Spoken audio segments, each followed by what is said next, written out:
maar dat Tertius gesê het, die digter is 'n siener wat die onsienlike sien en dit verander openbaar.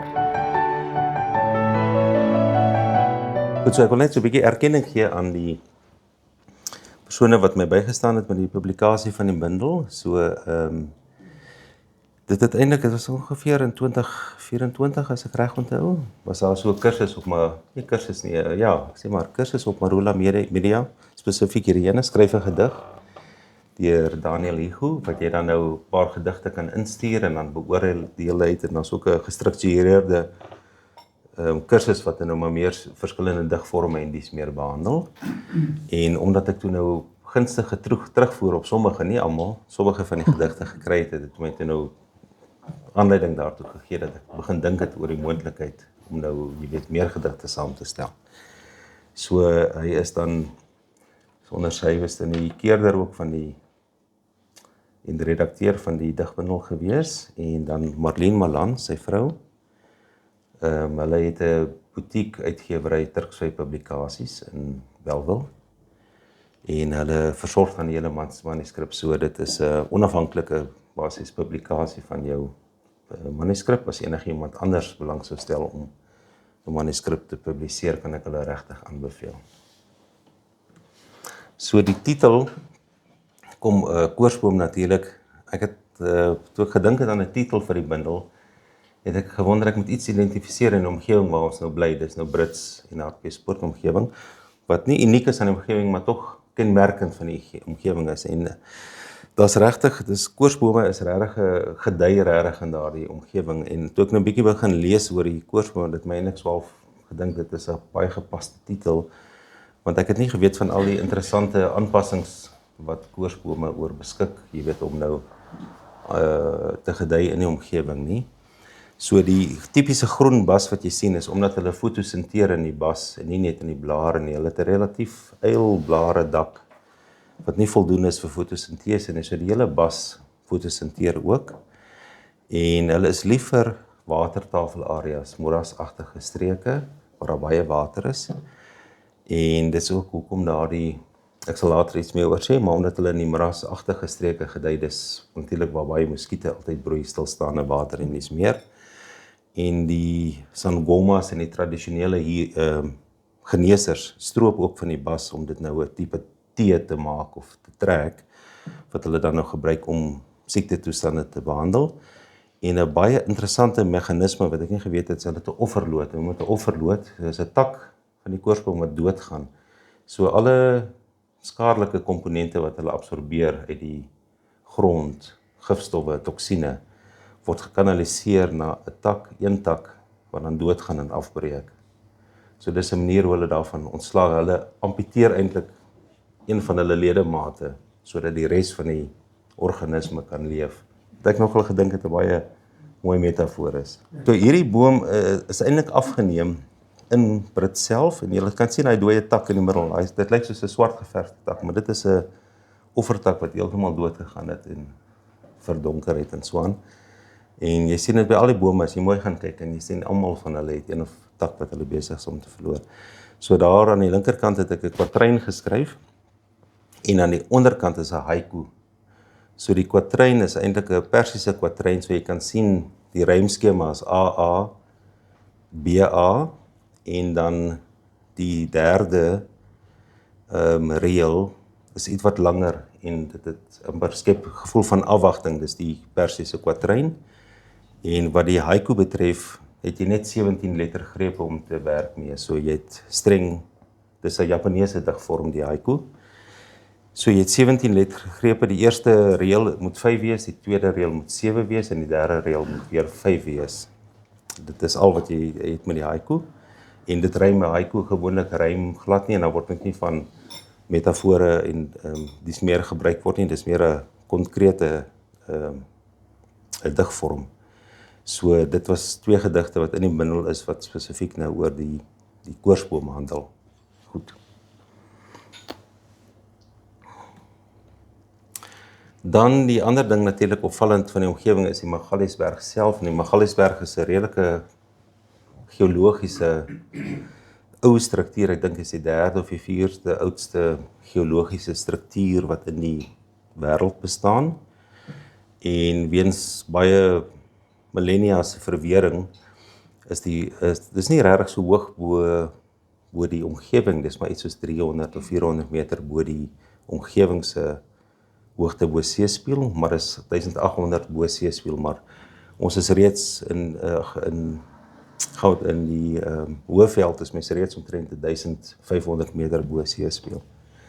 So dit is natuurlik die een pragtige deel van Magaliesberg wat jy altyd op die toeriste publikasies sal sien, maar dan natuurlik het jy ook hierdie gedeelte van Hartbeespoortdam en die Magalies, jy weet die deel wat jy nou nie sal noodwendig op die reklame sal sien nie. So Hartbeespoortdam het nou al sedert die 70er jare het die besoedeling begin toeneem in Hartbeespoortdam en is nou so op 'n stadium dat jy sê nou maar voortdurend of hierdie alge uitbraak wat jy links sien, is 'n alge uitbraak, of die hyasinte natuurlik wat jy reg sien met die vissterftes, want daar's nie die water raak aan oksies, daar's nie meer suurstof in die water, en natuurlik die besoedeling. Want die Hartbeespoort ontvang sy water van die waterskeidingsgebied, die Witwatersrand. Die linker helfte van Witwatersrand dreineer alles na die Krokodilrivier Hartbeespoort, die regterkant dreineer na Vaalrivier, die waterskeidingsarea. So basies weens al die munisipale verval, al die riool en alles beland natuurlik voortdurend in die water, en dit skep hierdie hoë nitraatinhoud, en dit is natuurlik wil ek sê ekstra voeding vir die hyasint, wat ook 'n indringerplant is wat ingevoer is oorspronklik as 'n suurplant uit Suid-Amerika, ek dink ook, kan nie presies onthou wat. En die mense het natuurlik van beter geweet nie, so dis vrygelaat half orals en nie besef dat dit 'n indringerplant gaan wees wat die hele ekologiese stelsel gaan aantas nie. So daar is nou deur die jare baie tegnieke gebruik om dit onder beheer te probeer bring. Alles van gifstowwe, chemiese doders, meganiese verwydering en nou meer onlangs biologiese beheer met insekte wat elke jaar vrygelaat word en so. Maar dis nie 'n volkomme oplossing nie. So alles het maar sy voor- en sy nadele. So daar is maar deurlopend 'n hyasint teenwoordigheid op die dam. Die wintermaande is eintlik die beste maande, want dan hou die hyasinte op met groei, en dan het jy dan nou tydelik het jy 'n deel van die dam wat jy wel kan sien. So die kwatryn wat julle daarso sien is geïnspireer nou deur die geskiedenis van die Hartbeespoortdam of die huidige toestand daarvan. En dan sien mens nogal dikwels hierdie digte mislaag, en dit is as daar warm en koue lug kombineer met hoë humiditeit is, dan kry jy hierdie digte mis wat so oor Hartbeespoortdam lê. Jy moet eintlik oor een van die passe gaan voordat jy uit die mislaag uit beweeg. So die hele streek van Brits na Rustenburg is eintlik volledig geïndustrialiseer. So vanaf Rustenburg en selfs verby is dit eintlik, daar's eintlik geen gebied wat nie gemyn word nie, want weens daardie hoë, of hulle kan sê die platinumgroep metale, is een van die grootste neerslae ter wêreld. So van Brits, daardie myn wat julle sien op die regterkant, is dink ek, die ferrokroom smelter, net buite Brits, en dan op linkerkant is Marikana, waar jy onthou so klompie jare terug, was daar die 33 mynwerkers, dink ek, of so, was doodgeskiet. So ek het nog maar net so 'n paar foto's daarvan, van die omgewing en so aan, so, alhoewel dit op oppervlakte idyllies lyk, is daar natuurlik baie sosiale en sosiaal-ekonomiese onrus in die hele area, en dat is maar gereeld betogings, hierdie diensleweringsproteste en al die smere kry mens weet op 'n gereelde basis. So die idylliese omgewing aan een kant maar gekontrasteer met hierdie sosio-ekonomiese onrus en wil ek hom sê mega mynbelange wat in die omgewing heers. So die Bosveld stollingskompleks is oorspronklik deur, ek dink Hans Merensky was die geoloog wat dit ontdek het in die 1800s. En dit is tot vandag sover ek weet die grootste neerslag wat onginbaar is ter wêreld. Al hierdie metale wat julle nou sien, die platinum groep metale, is produkte of byprodukte van die mynaktiwiteite wat ons kry in die omgewing, en so gesê het, dit gaan ook nog gepaard met al hierdie maatskaplike probleme wat dit meebring. So die digbundel het nie 'n spesifieke tema nie, dit is maar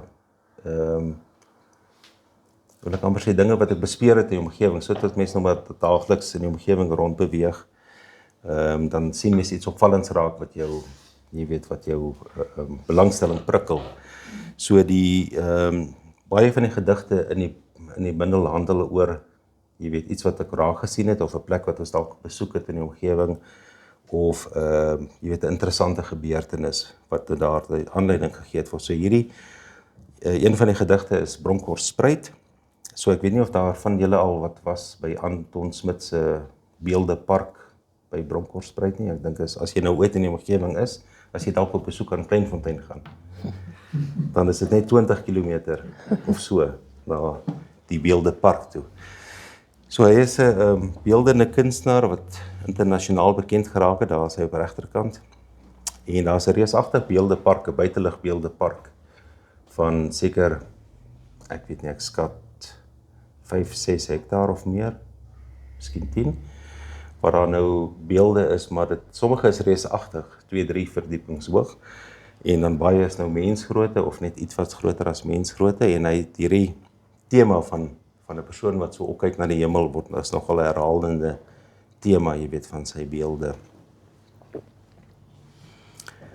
Dan net, so Bronkhorstspruit is eintlik 'n interessante omgewing, want jy het so baie geskiedenis in 'n kompakte omgewing.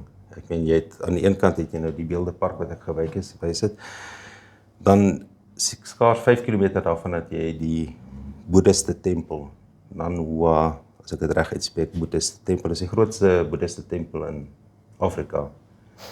En dis eintlik nog destyds tot stand gebring deur die Bronkhorstspruit se stadsraad, onder leiding van Dr. Henny Senekal. Hy was denk ek die burgemeester gewees, en dit was nog in die vorige bedeling, so dit is, of wil ek amper sê voor 94, ek moet sê 1991.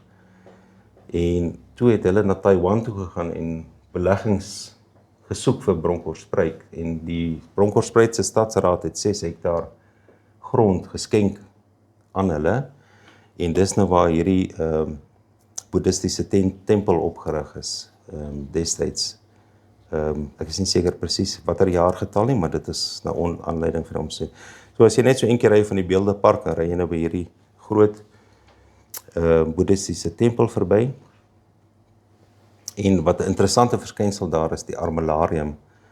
Nou armilarium is so, julle sal sien, dit is 'n sfeer of 'n bal van metaalringe. Dis 'n antieke sterrekundige instrument wat gebruik is om die beweging van hemelliggame voor te stel. So daar is 'n baie mooi voorbeeld van 'n armilarium op die gronde wat ek nogal interessant gevind het. En as jy nie, as jy nog so 10 km aanhou, dan kom jy by Kleinfontein. En daar is 'n baie interessante geskiedenis rondom Kleinfontein en die omgewing ook. Natuurlik op Kleinfontein self kry jy die begrafplaas van Britse soldate, en ook van, dink ek, die boere wat gesneuwel het tydens die slag van Diamond Hill. Dit was tydens die Tweede Boereoorlog. Was daar 'n veldslag wat die boere verloor het in die spesifieke geval. Ek dink dit was daai oorgangsfase tussen die konvensionele fase van die oorlog en die guerrilla fase.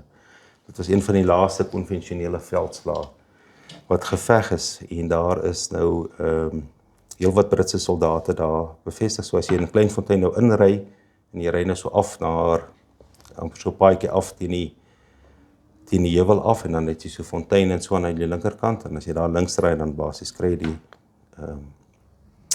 begrafplaas, maar hierdie aan die linkerkant, hierdie obelisk of monument wat gebou is, dateer eintlik uit die Eerste Boereoorlog, en dit verwys weer na 'n ander slag, die slag van Bronkhorstspruit. Dit was toe die Britte die Transvaal wou annekseer in 1880, en daar was 'n reeks veldslae gewees waarvan Amajuba een van die grootes was, maar ook die slag van Bronkhorstspruit. So die regiment onder die bevel van die ek kan nou sê, ek dink sy van is Anstraders, as ek dit reg uitspreek, maar hulle het bevel gekry om te marcheer vanaf, dink ek, as ek onder Nelspruit, ek kan nie onthou presies waar hulle gestasioneer was nie. Hulle moet marcheer na Pretoria en die Britse vlag gaan hys en dit proklameer weer as Britse onderdane. En toe by Bronkhorstspruit is hulle voorgekeer deur 'n boereregiment. Maar hulle het nog soos 'n tradisioneel was in daai tyd, het hulle nog gemarcheer met dromme en met orkes en alles, jy weet, afgemarcheer. En die boere het toe iemand onder 'n wit vlag na hulle toe uitgestuur en gesê hulle moet of omdraai of oorgee. En die kolonel, ek kan nie onthou wat, het toe geweier en gesê nie, hy beplan om voort te gaan en 'n paar minute later toe die geveg uitgebreek. En hulle het baie groot nederlaag gelei. Daar was meer as die helfte van hulle is dood, onder andere die kolonel Anstrader is ook dood. En dit, tesame met Amajuba, en daar was nog 'n derde veldslag, wat ek nie kan onthou nie, het toe daartoe gelei dat die Britte van hulle plan afgesien het en toe die Transvaal se soewereiniteit, dink ek, erken het. Jy weet, so dis daai tydperk tussen 1880 tot 1899, voordat die Tweede Boereoorlog uitgebreek het. So die gedig op die linkerkant is 'n sonnet. So daar's 3, as julle nou nog onthou het, julle Afrikaanse klas, daar's 3 versreëls van 4 reëls elk, en dan die laaste een is 2. En hy vorm 'n spesifieke rymskema om 'n sonnet te wees, en natuurlik elke reël gebruik jy tradisioneel net 10 lettergrepe, so jy moet nogal probeer tel en kyk of jy nou by die bepaalde skema kan onthou. Maar die gedig handel nou oor die plekke wat ons gesien het in die omgewing, jy weet, gaan oor daardie, dis die agtergrond van hierdie gedig spesifiek. Goed, so hierdie is 'n baie interessante plek wat jy kan besoek as jy nou hou van boeke en jy sien kans vir Johannesburg se middestad, dan is hierdie nou 'n interessante plek om te besoek.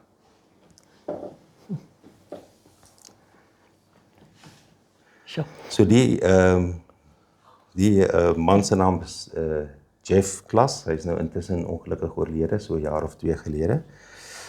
So hulle het 'n boekwinkel, hulle beweer, en ek glo hulle sê dis die grootste in Afrika, grootste tweedehandse boekwinkel in Afrika, of in die suidelike halfrond, ek weet nie watter een van die twee nie. Maar as jy daar deurstap, kan jy dit nogal glo, want dis eintlik 'n ou woonstelgeblok in die middel van Johannesburg, in die middestad, dis in Commissionerstraat, dis in Commissionerstraat. 7 verdiepings hoog, en dan is daar ook nog kelderverdieping na onder, en dis, soos dit daar lyk, so lyk dit deur die hele plek.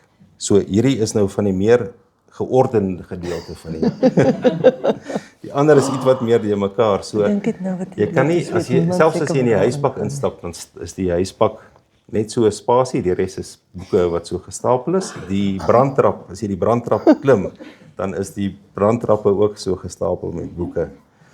So jy kan nou, daar's 'n klein gedeelte van die winkel wat ek amper sê gesorteer is, wat hy nou al gepak het en geklas het en so meer.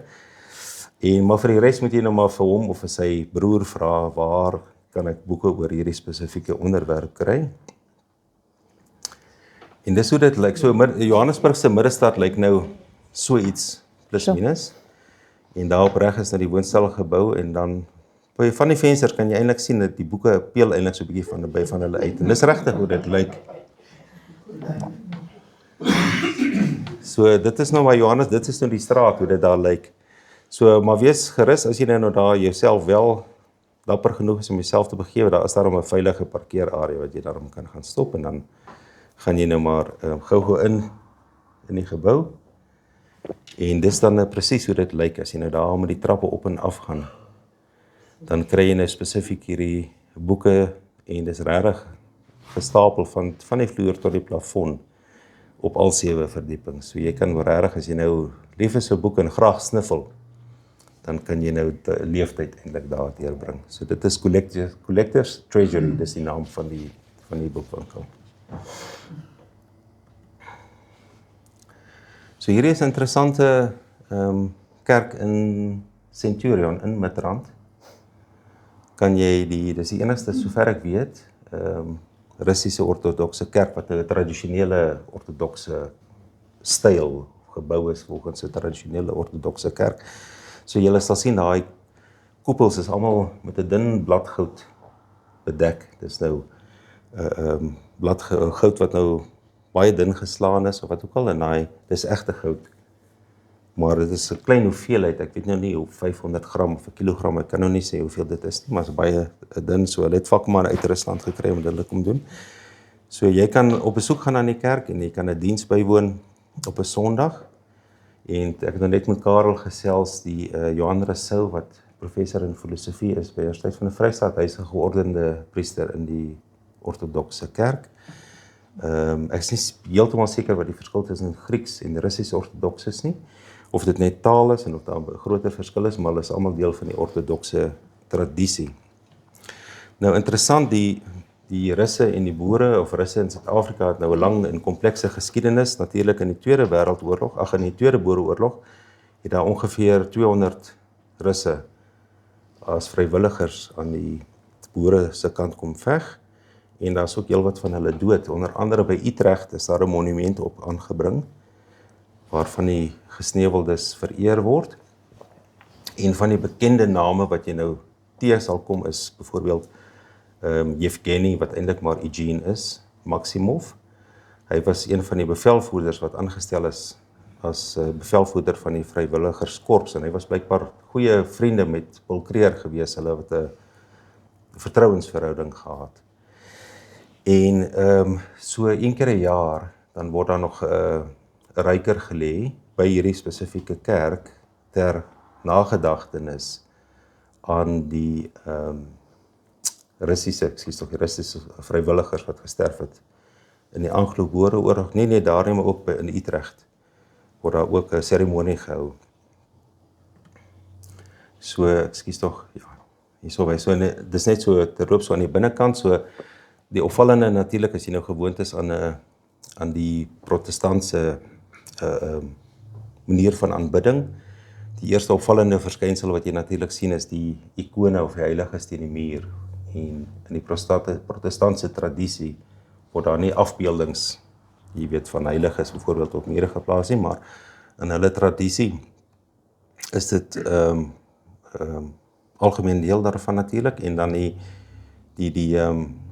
die kleding wat hulle natuurlik dra, hoeveel sorg en jy weet daaraan gespandeer word. So hierdie is afgeneem in daardie spesifieke kerk, nie deur myself nie, maar ek het nou maar foto's van hulle 'n webwerf gekry. En dan aan die regterkant sal julle sien, dit is net buite die kerk, daar is 'n ryker wat geplaas is ten geleentheid van die herdenking van die vrywilligers wat gesterf het. Op linkerkant is generaal Kolby, en dan op regterkant is kolonel Maximov van die Russe. Nou, Suid-Afrika en Rusland het natuurlik 'n baie meer komplekse geskiedenis. Tydens die vorige bedeling het hulle natuurlik die ANC gesteun, en ook in die grensoorlog, weet, aan die FPLA en so meer. So, net langs die Voortrekker monument, as jy mos net so eentjie afry, dan kry jy nou die Vryheidspark, wat opgerig is deur die nuwe bedeling, om nou hulle struggle geskiedenis te herdenk. So daar het hulle nou weer 'n lys name van Russe of Sowjet burgers wat gesterf het nou tydens die struggle. So die volgende foto is dan nou tydens 'n ander geleentheid, waar daar nou van die Sowjet of verteenwoordigers van die Russiese ambassade nou by die name wat op of hulle kan sê die nisse met name wat gegraveer is, wat nou weer daar 'n ryker kom lê het ter ere van hulle ondersteuners.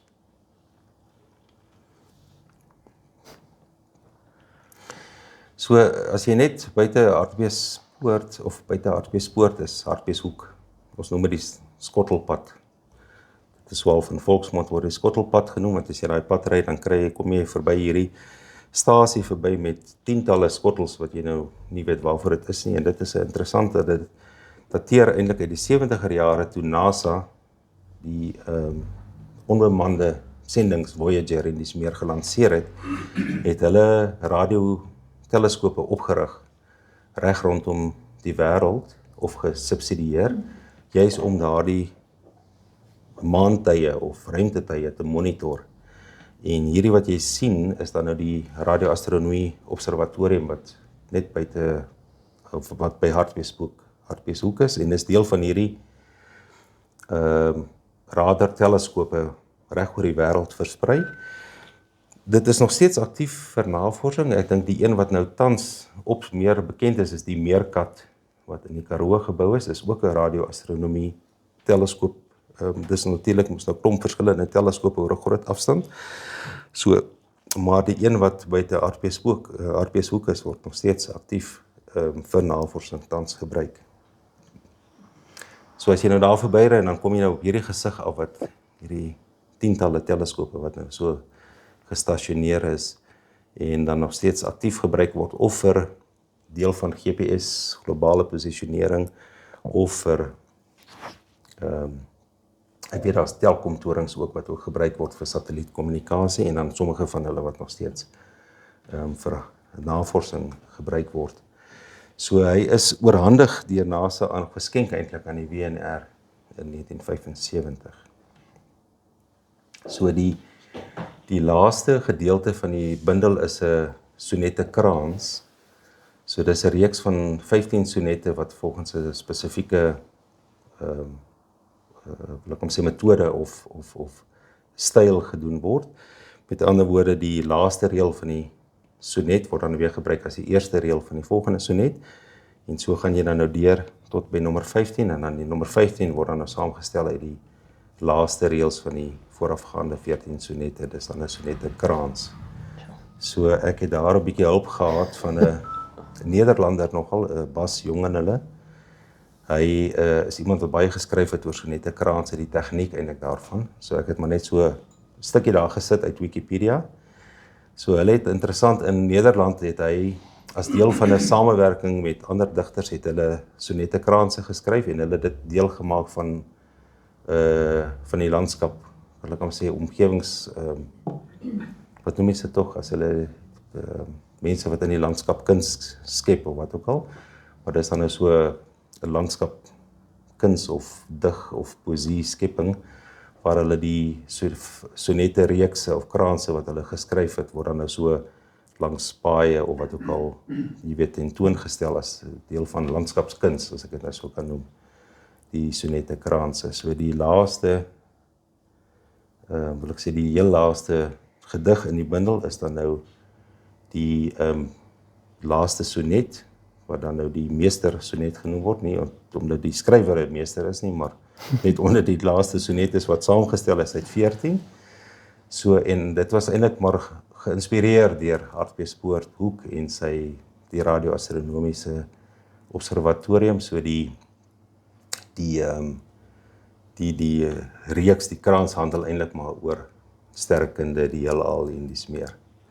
En dan laaste, het ek gedink om die laaste te los, om 'n kwatryn vir Urania te skryf, wat ek gedink het baie gepas is, en ek is baie bly dat mevrou Holm ook vanaand hier so is, dat ons die klein reis daar kan vertoon. So daardie is 'n kwatryn wat ek vir Urania geskryf het, so hom sal ek graag wil lees.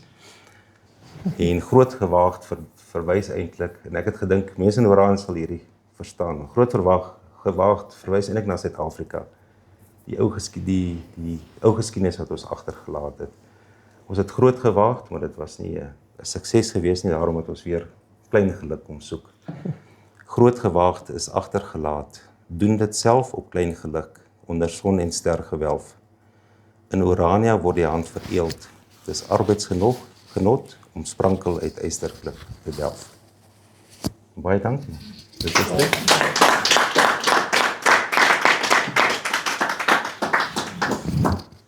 Ja, so ek meen die fotos, ongelukkig is nou self 'n fotograaf nie, maar die fotos is alles wat ek probeer om getrou te bly, so dit is fotos wat van die spesifieke plekke is, nie net generiese fotos nie, soos daar in die middestad kom van daardie spesifieke selfs daar, ja. So, al die plekke wat ek hier vermeld, seker nou nie, ek weet nou nie al die plekke, maar die gedig wat handel oor 'n spesifieke plek, is plekke wat ons self, jy weet, by was en besoek het, soos die boekwinkel byvoorbeeld.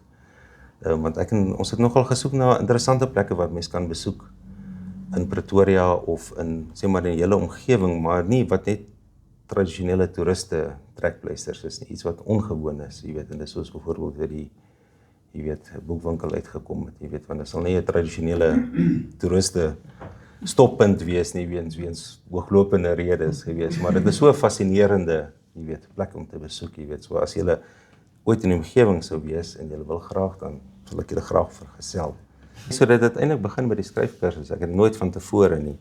So na die skryfkursus het omtrent so 'n jaar geneem voordat ek genoeg gehad het vir 'n bundel, want omtrent die helfte bly in die slag nadat die redakteur het in die hande gehad het. So daar's omtrent so 50% sterfte risiko, jy weet, per gedig, jy weet. So jy moet genoeg hê om 30 is ten minste, maar jy moet sê maar 100 hê, dat daar dan genoeg oorbly na die proses om dit die moeite werd te maak, ja. So, maar dit was so 'n jaar se proses gewees, ja. Vandat ek maar kon onthou, lees ek graag, jy weet, gedigte, maar ek het nog nooit self my hande aan gewaag nie. Maar dit was maar nog altyd iets wat my, jy weet, gefascineer het om gedigte te lees, jy weet, en oor gedigte te lees ook, wat ek hou van Daniel Hugo is, hy skryf graag artikels wat hy verskillende gedigte saambring rondom 'n tema en dan nie noodwendig ontleed nie, maar so half van die agtergrond gaan kyk, na die persoon gaan kyk, jy weet, en so half jy weet, dit saambring, jy weet, om vir jou te verduidelik die konteks waarbinne dit ontstaan het en watter genre wil ek amper sê van digkuns of van 'n tydperk dit verteenwoordig en dies meer. So hy skryf nogal dikwels op Marula Media sal hy skryf daaroor, of hy het ook al 'n paar boeke gebring wat hy spesifiek dit hande in klank oor radio mos, jy weet, rubrieke hanteer en dies meer, jy weet, oor digkuns, nie noodwendig in spesifiek nie, maar oor taal oor die algemeen. Wat my belangstelling of liefde vir digkuns eerste aangewakker het, is my ma het bundel of die versamelde gedigte van Wyk Lou gehad. En toe ek dit nou eerste keer gelees het, was eintlik waar half my liefde daarvoor ontwikkel het. En ek weet nie of ek kan sê of ek iemand spesifiek het nie, maar soos nou sal blyk, in die bundel is ook daar heelwat vrye verse, wat nie vorm, jy weet, steur aan vorm en dies meer nie. Maar ek het tog maar 'n voorliefde vir digters wat nog half in die klassieke tradisie dig, jy weet, wat nog jy weet, digvorms gebruik. Hoe sê dit nou, die kwatrynes of 'n sonnet, of daar's 'n onbekende digvorm wat ek nie voorheen van geweet het, Villanelle, daar's 'n paar van hulle in die digbundel. Dis 'n Franse digvorm wat baie refreinmatig is, so daar's versreëls wat die heeltyd herhaal, en dit kom uit 'n ou sangtradisie, sê maar van die Franse platteland, is amper soos 'n refrein wat herhaal elke, jy weet, paar reëls en so. So my voorliefde is nogal van die digters wat nog van daardie vorme gebruik, en dink ek in die moderne tydperk het dit effens in onguns verval, die vaste digvorme. Daar's baie meer, wil ek amper sê, klem op, jy weet, die meer vrye versvorme.